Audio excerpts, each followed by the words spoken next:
आज मैं आप सभी के लिए UGC net 2022 Hindi first shift का क्वेश्चन पेपर लेकर आ गई हूँ। इस वीडियो में हम पूरे 100 क्वेश्चन सॉल्व करेंगे। ठीक है, तो बने रहिए कुछ देर हमारे साथ। और इस क्वेश्चन पेपर के साथ मैं आपको ये भी बताऊंगी कि कौन कौन से क्वेश्चन जो है देखिए रिपीट हुए हैं प्रीवियस ईयर के क्वेश्चन पेपर से। ठीक है, तो चलिए स्टार्ट करते हैं। पहला क्वेश्चन देखेंगे। पहला क्वेश्चन जो हमारा है, पहला क्वेश्चन भाषा का पूछा गया है। ठीक है, और भाषा के लगभग 3 से 4 क्वेश्चन आपके बनते हैं। तो इकाई 1 में भाषा लगी हुई है, तो उसमें आप उसको तैयार कर लीजिए। अभी भी समय है PYMCQ से या जैसे भी। तो पहला क्वेश्चन जो है, निम्नलिखित में से कौन आर्य भाषाओं में शामिल नहीं है? तो यहाँ पे सही जवाब होगा अरवी। अरवी जो है आर्य भाषाओं में शामिल नहीं है। दूसरा प्रश्न भी भाषा से ही है। देखिए, निम्नलिखित में से तत्सम शब्द है, तो अक्षर जो है, ये जो स्वर हैं या ये जो संयुक्त व्यंजन हैं, ये आपके तत्सम में आते हैं। ठीक है, तो इस तरीके से ध्यान रखिएगा, अक्षर जो है तत्सम शब्द है। अगला क्वेश्चन है आपका, द्वैतवादी वैष्णव संप्रदाय के प्रवर्तक कौन है? तो माधवाचार्य हैं। द्वैत पूछा जाए तो कौन होगा? कमेंट बॉक्स में बताइएगा। अगला प्रश्न जो है आपका, विसोबा खेचर या खेचरनाथ निम्नलिखित में से किसके गुरु थे? साथ ही मैं आपको ये भी बताऊंगी कि ये अधिकतर क्वेश्चन कौन सी पुस्तकों से पूछे गए हैं, और लगभग 80 से 90% सिर्फ 2 पुस्तकें हैं जिनको पढ़कर आप कवर कर सकते हैं। ठीक है, तो अभी मैं लास्ट में आपको पुस्तकों के नाम बता दूंगी। ठीक है, तो विसोबा खेचर या खेचरनाथ नामदेव के गुरु थे। ठीक है, आगे देखिएगा। अगला प्रश्न जो है, ब्रजभाषा पद्य का संग्रह सभा विलास किसकी रचना है? तो ये लल्लू लाल जी की है, ध्यान रखिएगा। अगला प्रश्न जो है हमारा, भारतीय काव्य शास्त्र से पूछा गया है। तो भारतीय काव्य शास्त्र से भी 2 से 3 प्रश्न बन जाते हैं। यहाँ पे जो दिया गया प्रश्न, सा काव्य घटनानुकूल शब्दोपस्थित किसकी पंक्ति है? तो ये जगन्नाथ की है, नोट कर लीजिएगा। अगला प्रश्न आप देखेंगे कि निम्नलिखित में से कौन सी रचना गुप्त की नहीं है, मतलब मैथिली शरण गुप्त की नहीं है। तो इस तरीके से आपको याद कर लेना है। किसान, बिकट भट्ट, केसों की कथा, ये तीनों हैं, लेकिन राष्ट्र भारती नहीं है। ये किसकी है आप जो है सर्च करके देख लीजिएगा। अगला प्रश्न जो है आपका, निम्नलिखित में से कौन सी भारतेंदु की अनुदित रचना नहीं है? तो विद्या सुंदर भी है, पाखंड विडम्बन भी है, सत्य हरिश्चंद्र भी है। लगभग 7 से 8 इन्होंने जो नाटक है अनुदित किए हैं। कौन कौन सी भाषा के हैं ये आप लोग देख लीजिएगा। सती प्रताप इनका मूल नाटक है। चलिए अगला प्रश्न देखिए आप। इस तरीके से प्रश्न भी पूछे जाते हैं, 1-2 प्रश्न ऐसे बन जाते हैं। तो इसके लिए भी आपको मूल पुस्तकें पढ़ना जरूरी होता है ना। फटिक भूमि पर कर पग छाया यह शोभा अति राजित, करी करी प्रतिपद प्रतिमन वसुधा कमल बैठ की साजती। उपयुक्त पंक्तियाँ, काव्य पंक्तियाँ किसकी हैं? तो ये सूरदास की हैं, नोट कर लीजिएगा। ठीक है, अगला प्रश्न है, उदासी संप्रदाय के प्रवर्तक कौन है? तो देखिए, बहुत ही आसान से अभी प्रश्न आपको देखने को मिल रहे होंगे यदि आपने अच्छे से पढ़ाई की है। और मैंने जो 21 प्रैक्टिस सेट बनाए थे साथियों, मुझे लगता है उसमें से तो 70-80 प्रश्न आपको वहाँ से भी देखने को मिल सकते हैं। 70-80 नहीं तो 50 से 60 प्रश्न वहाँ से आपको देखने को मिल सकते हैं डायरेक्ट। ठीक है, उदासी संप्रदाय के प्रवर्तक थे श्रीचंद। ठीक है, चलिए आगे बढ़ते हैं। और श्रीचंद जो है नानक के पुत्र थे, ये भी नोट कर सकते हो, पूछा जा सकता है। अगला प्रश्न जो है देखिए, आषाढ़ का एक दिन राजाश्रय और व्यक्ति स्वातंत्र के बीच भटकते हुए सृजनात्मक नाट्य बिंब है। ये जो है किसने कहा है? तो ये बच्चन सिंह की उक्ति है। ठीक है, चलिए आगे बढ़ते हैं। तद्देश्यो शब्दार्थो सगुणावरण पुनः क्वापी। तो ये भी प्रश्न देखिए रिपीट हुआ है, जो प्रैक्टिस प्रीवियस ईयर के क्वेश्चन पेपर हैं उनसे। तो ये मम्मट का है, मम्मट का समय 12वीं सदी। अगला प्रश्न जो है आपका, निम्नलिखित में से कवि की दृष्टि से कविता की रचना प्रक्रिया पर विचार करने वाले पाश्चात्य आलोचक हैं? कौन है? तो यहाँ पे हो जाएगा आपका सही जवाब, कवि की दृष्टि से कविता की रचना प्रक्रिया पर। ठीक है, तो वर्ड्सवर्थ यहाँ पे सही जवाब आपका हो जाएगा। ठीक है, वर्ड्सवर्थ आपका सही जवाब होगा। अगला प्रश्न आपका है,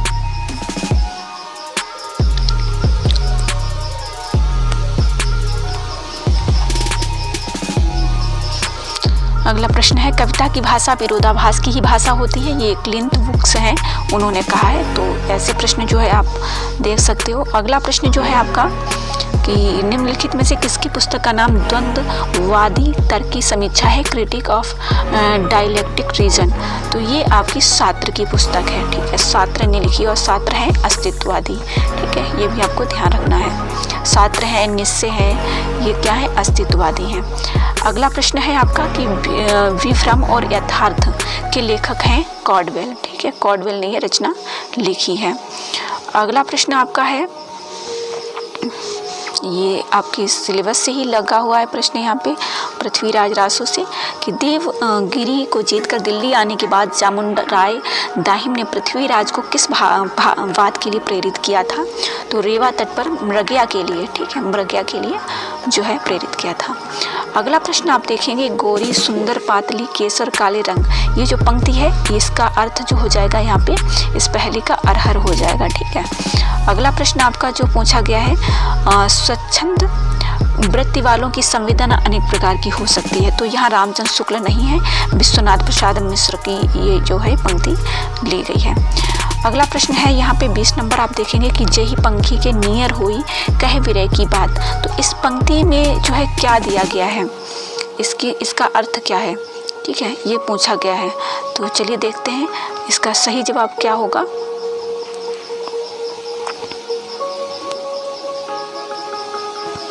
इसमें जो संवेदना अभिव्यक्ति के रूप में है, संवेदना जो है अभिव्यक्ति के रूप में की गई है, फर्स्ट ऑप्शन आपका सही जवाब हो जाएगा। अगला प्रश्न देखिए, जो आपकी राम रावण के युद्ध को रूपायित करने के लिए निराला ने जो राम शक्ति पूजा है, राम की शक्ति पूजा, उससे लिया गया है। निराला ने क्या किया है, संस्कृत पद, मैत्री, नाद योजना और अनुप्रास विधान पर विशेष बल दिया है। तो इन्होंने क्या अनुप्रास का भी प्रयोग किया है, इसको ध्यान रखिएगा आप लोग।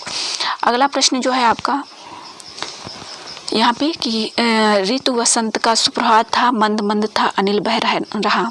ये जो पंक्ति है नागार्जुन की है, ठीक है, नागार्जुन की है, ये ध्यान रखिएगा। और इसमें क्या कहा गया है, कवि प्रसिद्धि का वर्णन किया गया है इसमें, ठीक है, जो चकवा चकई के बारे में व्यक्त किया गया है, तो कवि प्रसिद्धि है। अगला प्रश्न है, यहाँ देखिए कि ये प्रश्न भी देखिए आपका रिपीट हुआ है, ठीक है, ये डायरेक्ट रिपीट हुआ है, शायद 2017 या 15 में ये प्रश्न पूछा गया था। तो यह देह भाव भ्रांति है, यह कथन किसका है, तो उर्वशी का है ये, और कामायनी से लिया गया है ये, सॉरी उर्वशी से लिया गया है। कामायनी में तो पुरुरवा है, ठीक है, ओसिनरी और पुरुरवा है। इसमें जो है सॉरी इसमें उसमें जो कामायनी है उसमें मनु और श्रद्धा वगैरह हैं। इसमें जो उर्वशी जो है इसमें पुरुरवा, उर्वशी, ओसिनरी ये इसमें आते हैं, ठीक है। अगला प्रश्न जो है, सतपुड़ा के घने जंगल नींद में डूबे हुए से, ये जो है पंक्ति इसमें पूछा गया है कि इस उपयुक्त काव्य पंक्तियों का आशय क्या है। तो यहाँ जंगल केवल जंगल नहीं, जीवन की चुनौती है, ठीक है, इसको ध्यान रखिएगा। अगला प्रश्न आप देखेंगे कि ये गोदान से पंक्ति ली गई है, धनी कौन है, ये गोविंदी और मेहता का है, ठीक है, गोविंदी और मेहता जो है उनका आपस में वार्तालाप हो रहा है। अगला प्रश्न है, शीतला माँ के नाराज हो जाने के भय से लोग बच्चों को चेचक का टीका तक नहीं लगवाते थे। तो ये देवरानी जेठानी की कहानी जो सिलेबस में लगा हुआ है उसी से लिया गया है। अगला है, परीक्षा गुरु उपन्यास निम्नलिखित में से किस पर केंद्रित है। तो यहाँ पे जो है फर्स्ट ऑप्शन आपका सही जवाब हो जाएगा कि प्रतीक रूप में ईस्ट इंडिया कंपनी द्वारा भारत की आर्थिक शोषण और लूट का यथार्थ इसमें दिखाया गया है। अगला प्रश्न आपका है, निम्नलिखित में से कौन सी रचना अमृतलाल नागर द्वारा रचित नहीं है। अर्धनारीश्वर दिनकर के द्वारा लिखी गई है, ठीक है। तो विखरे तिनके, अग्निगर्भा, करवटी ये इनकी रचनाएं हैं। अगला प्रश्न जो है, तेरी बाकी अदा पर मैं खुद हूँ फिदा, ये जो पंक्ति है किस रचना से ली गई है। तो ये तीसरी कसम जो कहानी लगी हुई है फणीसुरनाथ रेणु की आपके सिलेबस में, उसी से ही ली गई है। बाकी यहाँ पे रसप्रिया, पंचलाइट हो सकता है इस बार ये पूछ दिया जाए कि इनमें से कौन सी फणीसुरनाथ रेणु की कहानी है। तो रसप्रिया भी है, पंचलाइट भी है, और लाल पान की बेगम भी है, तीसरी कसम भी है, ठीक है। चलिए अगला प्रश्न देखिए, प्रथम विश्व युद्ध की पृष्ठभूमि पर रचित कहानी है। तो ये प्रश्न भी देखिए रिपीट हुआ है, उसने कहा था 1915 में ये प्रकाशित हुई थी। और बाकी अमृतसर आ गया, परिंदे दुनिया का सबसे अनमोल रतन, ये आपके सिलेबस में लगी हुई हैं। अगला प्रश्न देखिए, जगपति की बीमारी और बेरोजगारी से उपजी आर्थिक मजबूरियों से त्रस्त पत्नी चंदा की कहानी, मतलब चंदा बच्चन सिंह, ये जो है राजा निर्मनसिया के पात्र हैं। 1957 में ये प्रकाशित हुई थी। कमलेश्वर की जो है कहानी है। वंशीधर निम्नलिखित में से किस कहानी का प्रमुख पात्र है? तो ये राय वाली का है। तो देख सकते हैं किस तरीके से प्रश्न बन रहे हैं। अगला प्रश्न है, जाति जाट टके से जाति, ये अंधे नगरी से पंक्ति ली गई है। इसका यहाँ पे संवाद का व्यंग्यार्थ क्या है, मतलब अर्थ क्या है इसका? यह नगण्य, साधारण, विशिष्ट, असाधारण सब एक ही भाव विक्रय है। यहाँ पे जो है अंधे नगरी जो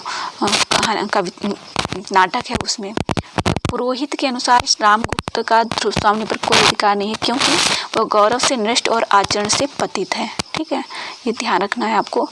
अगला प्रश्न आपसे पूछा गया है कि इनमें से कौन सा निबंधकार द्विवेदी युग का नहीं है? तो कुबेर राय जो है ये द्विवेदी युग के नहीं है, प्रसादोत्तर में आते हैं ये। अगला प्रश्न है कि निम्नलिखित में से कौन सा निबंध भारतेंदु हरिश्चंद्र जी का लिखा है? तो ये रामायण का समय ये लिया गया है। ठीक है, भारतेंदु जी का है ये।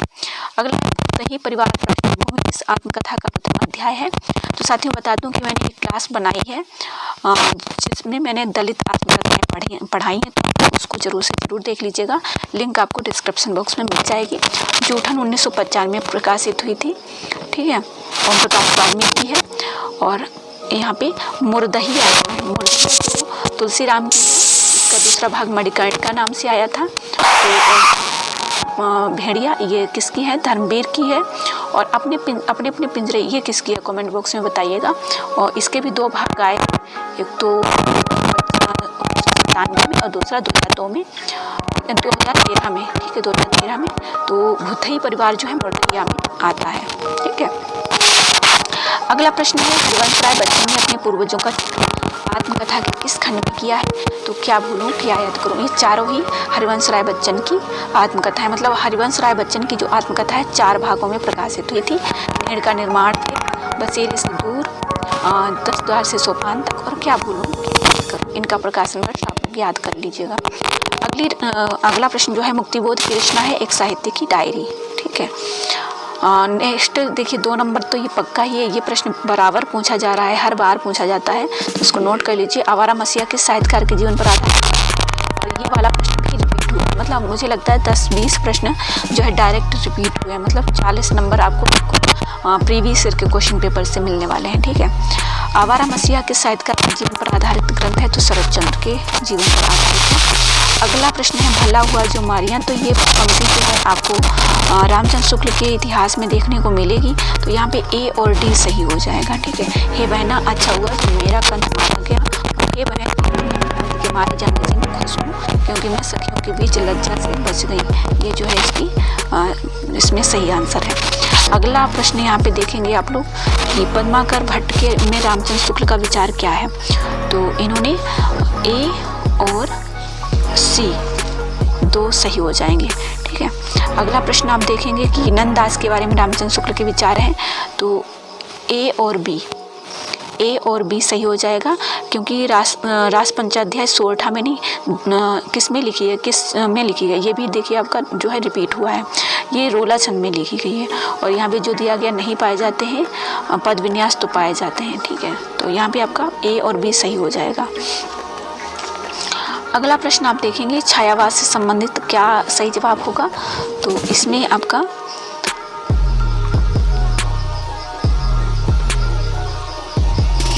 आपका ए और बी सही हो जाएगा कि छायावाद बड़ी सहजता के साथ प्रभाव साम्य पर ही विशेष लक्ष्य रखकर चलता है, और छायावाद की रचनाएं गीतों के रूप में अधिकतर होती हैं। रामचंद्र शुक्ल के कथन हैं। ठीक है, चलिए आगे बढ़ते हैं। अगला प्रश्न आप देखेंगे कि अज्ञे की रचनाएं पूछी गई हैं। तो देखिए, आंगन के पार द्वार और नदी पर बांग छाया, ये दोनों ही ए और सी जो है अज्ञे की रचनाएं हैं। कुछ पति कुछ चिट्ठियाँ और इतने पास अपने, ये किसकी हैं? कमेंट बॉक्स में आप लोग बताइएगा, या आप जो है सर्च करके पढ़ लीजिएगा। ये प्रश्न भी आपका जो है रिपीट हुआ है, और ये प्रश्न भी रिपीट हुआ है। ठीक है, ये वाली रचनाएं भी पूछी गई हैं कई बार अज्ञे की। और ये वाला प्रश्न भी रिपीट हुआ है। ये आपका संलक्ष्य क्रम ध्वनि के भेद कौन से हैं, ये पूछा गया यहाँ पे। तो वस्तु ध्वनि और वर्णगत ध्वनि, ठीक है। बी और डी जिसमें है वो सही है, बी सेकेंड ऑप्शन में। अगला प्रश्न है एलियट का। तो एलियट से पूछा गया, एलियट का समय जो है 1888 है। पहले तो ये नोट कर लीजिए। और इनका जो है यहाँ पे सही जवाब क्या होगा,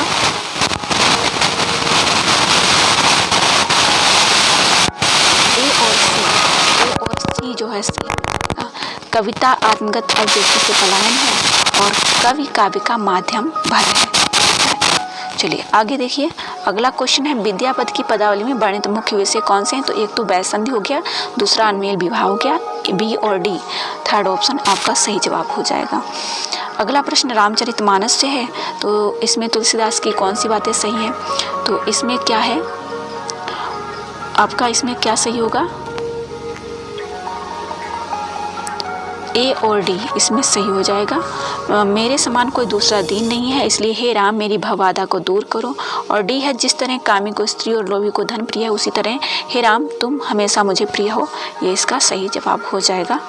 अगला प्रश्न आपका है मेरी भवबाधा। तो ये बिहारी जी की पंक्ति है और इसमें जो पूछा गया झाई शब्द का अर्थ क्या है। तो ए और बी जिसमें है वो सही हो जाएगा, ए ऑप्शन सही हो जाएगा। अगला प्रश्न है कोमल कपोल पाली में सीधी सादी में स्मित रेखा। तो इसमें पूछा गया है कि ये सही जवाब क्या होगा आपका। 97 नंबर क्वेश्चन जो मतलब आईडी है इसकी। तो इसमें सही जवाब आपका हो जाएगा सी और डी। सी और डी मतलब भौहों की कुटिलता से अनुराग सूचित हो रहा है और यह अनुराग गालों पर फैली मुस्कान से व्यक्त हो रहा है, इसका ये अर्थ होगा। अगला प्रश्न आप देखेंगे कि फिर विकल है प्राण मेरे, ये जो पंक्ति है इसका अर्थ क्या होगा। तो यहाँ पे आपका सही जवाब हो जाएगा बी और डी। बी और डी सही जवाब हो जाएगा। अपनी सीमित दुनिया के घेरे को तोड़कर स्त्री अनदेखी अनजानी दुनिया को देखना चाहती है और स्त्री ने अपना लक्ष्य निर्धारित कर लिया है और वह आगे बढ़ने के लिए व्यग्र है, ये इसका सही जवाब हो जाएगा। तो साथियों आप इस तरीके से तैयारी करिए। अभी मैं आपको ये भी बता दूंगी कि आप किस पुस्तक से इन चीज़ों को तैयार कर सकते हैं। पहला तो आप PYMCQs को जितना ज़्यादा सॉल्व करेंगे आपको उतना ही ज़्यादा चीज़ें समझ में आएंगी, ठीक है। अगला है प्रश्न हमारा आपका बंटी उपन्यास में वर्णित है। तो आपका बंटी जो है इसमें क्या वर्णित है। तो यहाँ पे सही हो जाएगा बी और सी। एक तो बालक में असुरक्षा की भावना और मातृ प्रेम की लालसा, फर्स्ट ऑप्शन आपका सही जवाब हो जाएगा। अच्छा आपका बंटी जो है किसकी रचना है कमेंट बॉक्स में बताइएगा और यह कब प्रकाशित हुई थी। राग दरबारी 1968 में प्रकाशित हुआ है।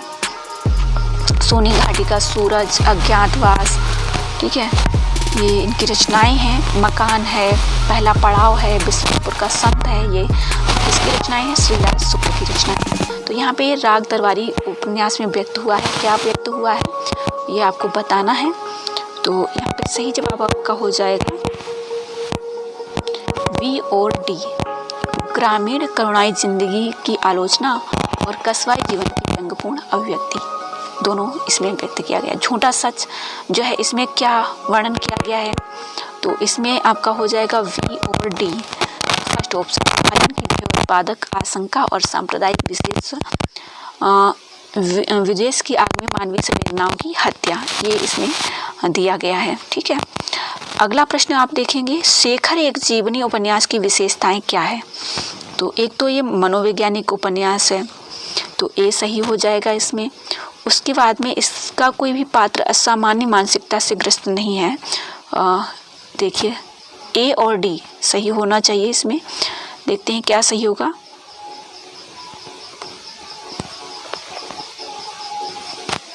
इसमें जो है हिंदी का प्रथम, इसमें ये गलत हो गया क्योंकि ये हिंदी का प्रथम मनोवैज्ञानिक उपन्यास माना गया, ये गलत है। इसमें बी और डी सही हो जाएगा। इसमें आपका देखना होगा, इसमें बी और डी सही होगा, बी और डी सही होगा। इसका कोई भी पात्र असामान्य मानसिकता से ग्रस्त नहीं है और शेखर एक जन्मना विद्रोही पात्र है जिसके मन के विकास का अध्ययन लेखन का अभिप्रेत है, ठीक है। तो यहाँ पे आपका बी और डी मतलब थर्ड ऑप्शन सही हो जाएगा। चलिए अगला जो प्रश्न है आपका, तीसरी कसम कहानी के पात्र हैं। तो एक तो धुन्नीराम है, दूसरा पलटदास है। तो जितनी भी रचनाएं आपकी सिलेबस में लगी हुई हैं, टेस्ट में जो लगी हैं, उनके जो पात्र हैं वो आप लोग ज़रूर से ज़रूर देख लीजिएगा। मैंने एक जो सिलेबस वाली क्लास बनाई उसमें मैंने सारा कुछ बताया है आपको, पात्र वगैरह, वो आप लोग ज़रूर से ज़रूर देख लीजिएगा। सी और डी यहाँ पे सही जवाब हो जाएगा। अगला प्रश्न है, ईदगाह कहानी में बचे हुए हैं। तो बाल मनोविज्ञान और मातृ वात्सल्य, बी और सी सही जवाब हो जाएगा। 4 ऑप्शन यहाँ पे सही हो जाएगा। अगला प्रश्न है 59 नंबर, परिंदे कहानी के पात्र हैं। तो यहाँ पे लतिका है और वी और डी देखते हैं, डी हो गया और सी और डी। इसमें जो है आपका ऑप्शन गलत दिया गया, क्योंकि डॉक्टर मुखर्जी भी है, ह्यूबर्ट भी है, लतिका भी है, ठीक है। ये जो है आपके परिंदे कहानी में आते हैं, ठीक है। चलिए अगला प्रश्न जो है, एक और द्रोणाचार्य में द्रोणाचार्य के कथन है। क्या कथन है आइए देखते हैं।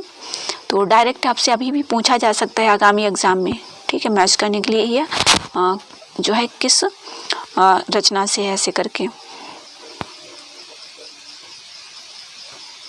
तो ए और बी, उस दिन भूख मेरे सिद्धांत से बड़ी हो गई और राज के अन्न की दास्तान ने मेरा विवेक खरीदा। ये जो है ए और बी सही हो जाएगा। एक और द्रोणाचार्य के कथन है।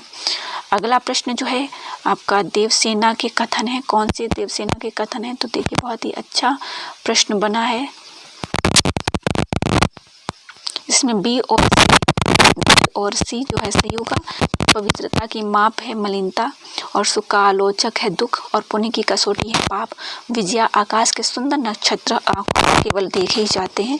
और अगला है नए ढंग के आभूषण सुंदर वसन भरा हुआ यौवन। ये दोनों ही किसके हैं? देवसेना के जो है संवाद है। अगला है शिव शंभू के चिट्ठे से संबंधित है। तो कौन कौन से संबंधित है आइए देखते हैं। तो इसमें आपका सही जवाब हो जाएगा बी और डी, आनंद कादम्बनी और कलकत्ता, ठीक है। शिव शंभू के चिट्ठे में जो 14 पत्र संकलित हैं लॉर्ड कर्जन पर, इसमें जो है व्यंग्य किया गया है। इसमें पूछा गया है कि कौन सी कृतियाँ आत्मकथा नहीं है। तो देखिए वाणभट्ट की आत्मकथा नहीं है और शेखर एक जीवनी भी आत्मकथा नहीं है, क्योंकि वाणभट्ट की आत्मकथा और शेखर एक जीवनी ये उपन्यास हैं। ये हजारी प्रसाद द्विवेदी का है और ये अज्ञे का है। तो वी और डी जिसमें है वो सही है, जवाब हो जाएगा आपका। चलिए भोला राम का जीव कहानी के विषय हैं क्या है? तो आइए देखते हैं सही जवाब क्या होगा। तो बी और डी इसमें सही जवाब हो जाएगा। भ्रष्टाचार का अनावरण और सरकारी कार्यालयों में व्याप्त रिश्वतखोरी की अभिव्यक्ति सही जवाब हो जाएगा। देखिए जो भी आप पढ़ रहे हैं वो सब आप शायद पहले पढ़ भी चुके होंगे।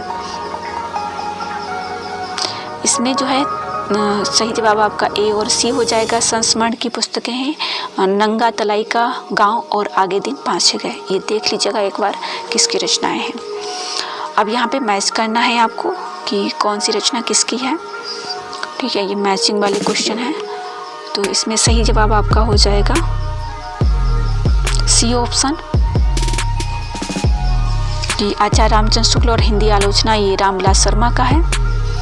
और आचार्य रामचंद्र शुक्ल आलोचना का अर्थ की आलोचना ये रामस्वरूप चतुर्वेदी का है। और आचार्य रामचंद्र शुक्ल आलोचना कोश ये रामचंद्र तिवारी का है। और हिंदी आलोचना की परंपरा और आचार्य रामचंद्र शुक्ल ये शिव कुमार का है, ठीक है। तो इस तरीके से मैच करने के लिए पूछे जाते हैं। अगला प्रश्न जो है आपका अलंकार से है। इसमें बी ऑप्शन आपका सही हो जाएगा। इसमें औपम्य गर्भ जो है इसमें व्यतिरेक है और सादृश्य मूलक उत्प्रेक्षा है और विरोध गर्भ एकावली है, श्रृंखला मूलक विभावना है। अगला प्रश्न जिसमें आपको मैच करना है। तो यहाँ पे जो पंक्ति दी गई, विषमता की पीड़ा से व्यक्त हो रहा स्पंदित विश्व महान और मिलन के पल केवल 2-4 दिन 12 वर्षों में घोड़े के भी सुने गए हैं फिरते, तोड़ दो या क्षितिज में भी देख लूँ। और क्या है ये जो है डी का 4 ऑप्शन किस ऑप्शन में है? 2 ऑप्शन में है। तो यहाँ पे आपका सही जवाब सी होगा या डी होगा, आइए देखते हैं। तो यहाँ पे सही जवाब आपका हो जाएगा डी। ठीक है, यहाँ पे डी ऑप्शन आपका सही जवाब हो जाएगा। फर्स्ट ऑप्शन विषमता की पीड़ा से व्यस्त ये जयशंकर प्रसाद की ही पंक्ति है, और वे है कि पल के विचार ये सुमित्रानंद पंत की है, और इन 12 वर्षों में ये मैथिली शरण की रचना है। चलिए आगे देखिए, यहाँ पे जो है ये भी आपको मैच करना है। मित्रता बड़ा अनमोल रतन है, इस देश को ही दीन बंधु आप फिर से अपनाइए, और शीतलता ज्वाला जलती है, और नाश भी हूँ मैं अनंत विकास का क्रम भी हूँ, ये जो है महादेवी वर्मा की पंक्ति है। तो डी का थर्ड ऑप्शन किस में है? 2 ऑप्शन में दिया गया है, तो ए या डी सही होगा जवाब आपका। तो इसमें आपका सही जवाब है डी। ठीक है, डी ऑप्शन सही जवाब हो जाएगा। ए का 4 हो जाएगा कि मित्रता बड़ा अनमोल रतन है, ये रामधारी सिंह दिनकर का है, क्योंकि आप देखते हैं कि जो कुरुक्षेत्र है उसमें कर्ण है ना। और उसके बाद में आपका जो वी का फर्स्ट ऑप्शन हो जाएगा, इस देश को ही दीन बंधु, तो ये मैथिली शरण गुप्त की पंक्ति है। शीतल ज्वाला जलती है, ये आपकी जयशंकर प्रसाद की पंक्ति हो जाएगी। चलिए आगे प्रश्न जो है इसको आपको मैच करना है। शकुन देखिए, बंटी क्या है इसमें? शकुन और बंटी एक ही रचना के पात्र हैं। ए का थर्ड ऑप्शन ए ऑप्शन में है। महामाया और अघोर भट्ट हो जाएगा, ये आत्मकथा, ये जो है पार भट्ट की आत्मकथा से हैं।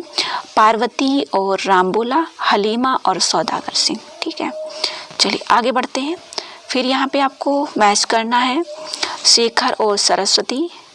ठीक है, सिलिया और माता दीन, जयदेवपुरी तारा और बाणभट्ट निपुणिका। ठीक है, यहाँ पे सही जवाब आपका हो जाएगा, तो यहाँ पे आपका वी ऑप्शन सही हो जाएगा।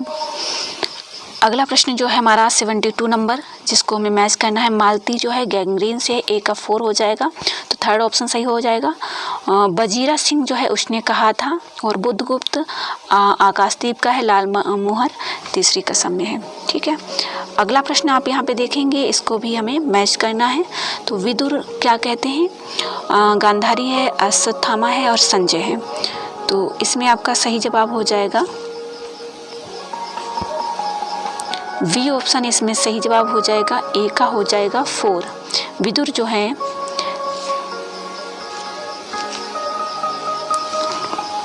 जो है ये कहते हैं कि हृदय तुम्हारा पत्थर का है गांधारी। ठीक है, और वी का फर्स्ट हो जाएगा गांधारी जो कहती है पत्थर की खानों में मड़ियाँ निकलती हैं, बाधा मत डालो। और उसके बाद में सी का सेकंड हो जाएगा अश्वत्थामा कहते हैं मैंने प्रतिशोध से लिया धृष्ट से पिता की पाप हत्या का। और संजय जो है अंधों को सत्य दिखाने में क्या मुझको भी अंधा ही होना है, ये संजय कहते हैं। अंधा युग से ये सभी लिया गया है। 74 नंबर क्वेश्चन है आपका, इसको भी मैच करना है। भारतेंदु हरिश्चंद्र जाति संगीत, ए का 4। और महावीर प्रसाद द्विवेदी हैं, हजारी प्रसाद द्विवेदी मेरी जन्मभूमि, सी का हो जाएगा 3rd। ठीक है, ए का 4, सी का 3rd, बी ऑप्शन आपका सही जवाब हो जाएगा। और विद्यानिवास मिश्र का है फागुन दुईरे दिना, बच्चा है महावीर प्रसाद द्विवेदी, कवि और कविता, इनका सही जवाब हो जाएगा। अगला प्रश्न आप देखेंगे कि सभी प्रश्न यहाँ पे जो अभी हम कर रहे हैं ये सब रिपीटेड हैं। शरद चंद्र, आवारा मसीहा, ठीक है, ए का 4। फिर शिवरानी देवी प्रेमचंद घर में है, वी का 3rd। ठीक है, रामवृक्ष बेनीपुरी, गेहूं और गुलाब, हरिवंश राय बच्चन, नेड़ का निर्माण, तो यहाँ पे सही जवाब आपका हो जाएगा क्या? D option. अगला प्रश्न प्रकाशन वर्ष की दृष्टि से सही अनुक्रम लगाना है, तो इसमें आपका जो सही जवाब होगा वो हो जाएगा सी ऑप्शन। ठीक है, सी ऑप्शन आपका सही जवाब हो जाएगा। इसको एक बार आप लोग देख लीजिएगा कि देखिए ऐसा प्रश्न बना है। अगला प्रश्न है प्रकाशन वर्ष की दृष्टि से सही अनुक्रम लगाना है, तो इसमें भी आपका सही जवाब हो जाएगा। ये जो है ये क्वेश्चन भी ड्रॉप किया गया है, इसमें कुछ गलतियां हैं, लेकिन हाँ ये जो रचनाएं हैं इनको आप देख लीजिएगा और इनका प्रकाशन वर्ष नोट कर लीजिएगा। ठीक है, तो ये भी आपका रिपीटेड ही क्वेश्चन है। अगला प्रश्न है अरस्तु के त्रासदी के सिद्धांत के अंगों का सही अनुक्रम कौन सा है, तो देखिए इस तरीके से प्रश्न पूछा गया। अभी मैं आपको बुक्स भी बताऊंगी। ठीक है, 1024 प्रश्न नंबर 1024 का सही जवाब हो जाएगा 3rd ऑप्शन, ABCD मतलब कथानक, चरित्र, विचार, पद योजना। अगला प्रश्न है, रामचंद्र शुक्ल के हिंदी साहित्य का इतिहास में दर्ज अष्टछाप के प्रारंभिक 4 कवियों का सही अनुक्रम कौन सा है?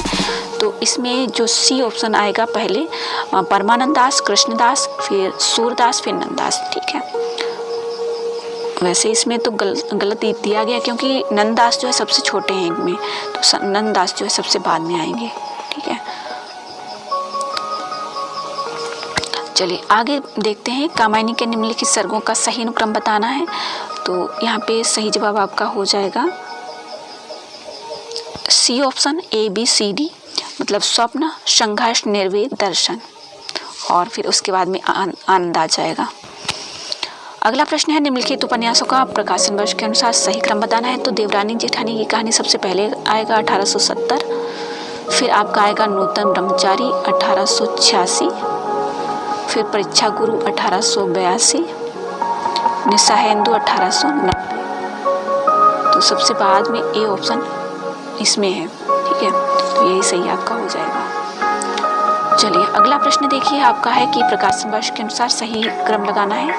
तो मैयादास की माड़ी 1985, झूठा सच 1960, धरती धन अपना 1972, आपका बंटी 1971। तो A, B और C और D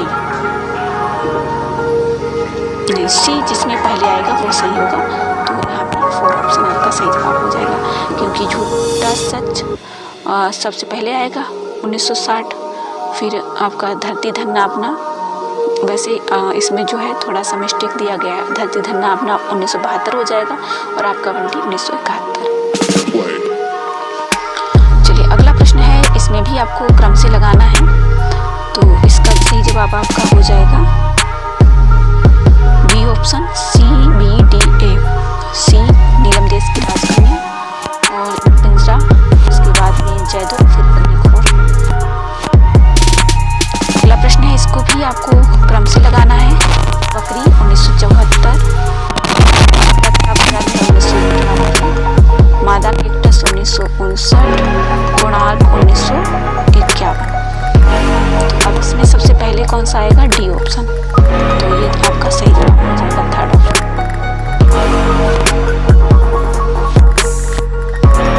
चलिए अगला प्रश्न देखेंगे, इसमें भी क्रम से लगाना है। तो कुछ प्रश्न इस तरीके से क्रम से लगाने के लिए आते हैं।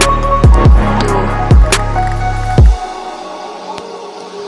थर्ड ऑप्शन इसका सही हो जाएगा। सबसे लास्ट में सबसे पहले आएगा पैरों में पंख बांध कर, फिर आएगा आपका चीड़ों पर चांदनी, और उसके बाद में आएगा नए चीन में 10। देख लीजिएगा एक बार इनको। अब यहाँ पे प्रश्न आया है स्थापना और तर्क का। तो इसमें क्या दिया गया है?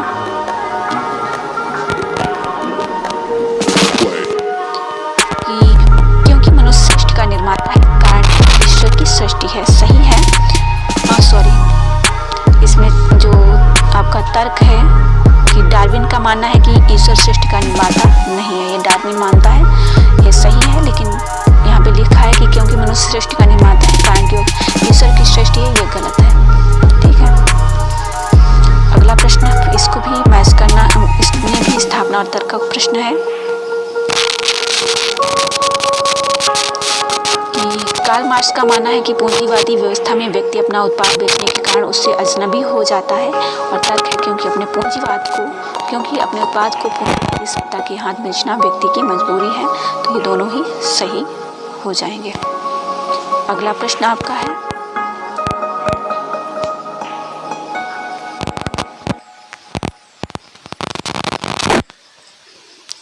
अस्तित्ववाद व्यक्ति को अपने कर्मों के लिए उत्तरदायी मानता है, और तर्क है क्योंकि अस्तित्ववाद व्यक्ति के अस्तित्व को किसी बाह्य सत्ता के अधीन नहीं मानता है। तो दोनों ही सही है।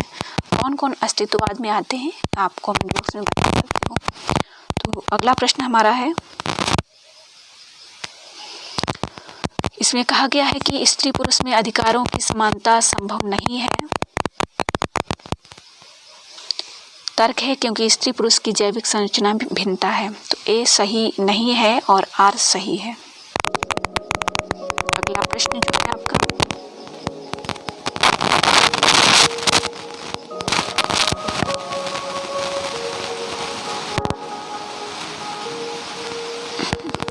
देखते हैं क्या सही होगा। आज की विषम और संकटपूर्ण स्थिति में व्यक्ति अपनी असहायता और अकेलेपन में निर्णय नहीं ले पाता, और ले भी पाता है तो उसकी परिणति अर्थहीनता में ही होती है। उसके बाद तर्क कहता है कि क्योंकि आधुनिक काल में मशीनीकरण के वर्चस्व के कारण व्यक्ति की अपनी पहचान खो गई है। तो ये दोनों ही सही आंसर हो जाएंगे, ठीक है। उसके बाद आपको एक पैराग्राफ दिया गया है, तो ये पैराग्राफ आप तभी सही कर सकते हैं जब आप प्रैक्टिस करेंगे। तो सबसे पहले तो आप क्या करेंगे, क्वेश्चन को पढ़ेंगे, जिससे आपको पता चलेगा कि इस पैराग्राफ में क्या दिया गया है, इसका विषय क्या है, ठीक है। और फिर आप इसको क्वेश्चन को सॉल्व करेंगे ऑप्शन के माध्यम से। तो साथियों, ये था Hindi 2022 June first shift net JRF का क्वेश्चन पेपर। उम्मीद करती हूँ आप सभी को ये वीडियो पसंद आएगा, और मुझे बताइएगा कमेंट बॉक्स में कि आपको ये कैसा लगा। अगला क्वेश्चन पेपर हमारा सेकेंड शिफ्ट का ऐसे ही मैं आप सभी को प्रोवाइड करा दूँगी। साथ ही